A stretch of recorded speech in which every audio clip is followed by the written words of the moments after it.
Welcome back to episode 23 of Playing Every Golf Course in Essex. And if you've been following the series, you know I'm ticking off some of the finest courses in Essex has to offer. And today we're at the Essex Golf Club. Let's see what this place has in store. Now, before we dive into the course, let's take a quick look at the pre-round food. I was lucky enough to be joining a Charity Society day, and let me tell you, the sausages and the bacon rolls were on offer, and they were double decent. Look, I'm not saying I had more than one, but yeah, I had both, right? Okay, don't tell anyone. Now, the Essex has both a 9-hole course, which is called the Garden Course, and an 18-hole championship course. Now, on the day I played, we had the chance to experience both. We started off on the Garden Course, which is a lovely mix of short holes, par threes, par fours, and even one par five. Look, it's a great option if you're looking for something quick or if you're still learning the game.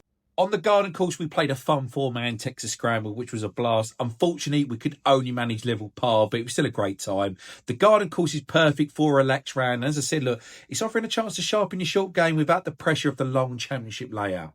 Once we were done on the Garden Course, we fueled up again with the good old classic golfer's lunch of ham, egg and chips. Look, it's a bit of a surprise that this meal hasn't featured on the series yet, but what a decent debut had at the Essex, a real classic.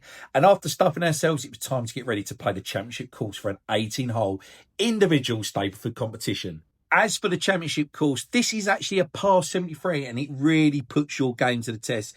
It's nice and lengthy, 6,600 yards off the yellows, but from the back tees, it stretches just tad shy of 7,000 yards.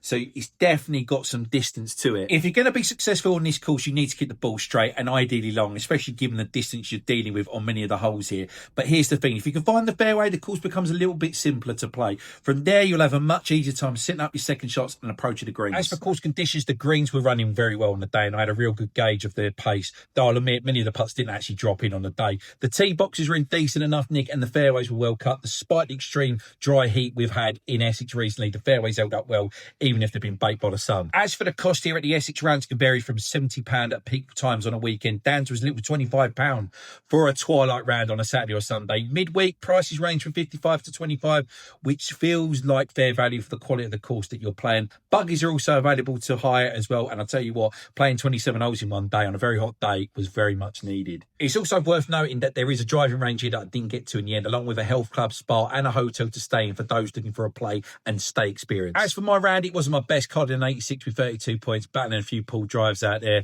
No win on the course, but I did manage to win a large bottle of whiskey in a heads and tails game. My old man also won a bottle of gin, although to this day we still don't know how. But big thanks to Martin for inviting us for another fun charity day hosted by the Sir Henry Society. The real window was raising a 4-figure sum for Macmillan, which is what it's all about. I'll see you soon.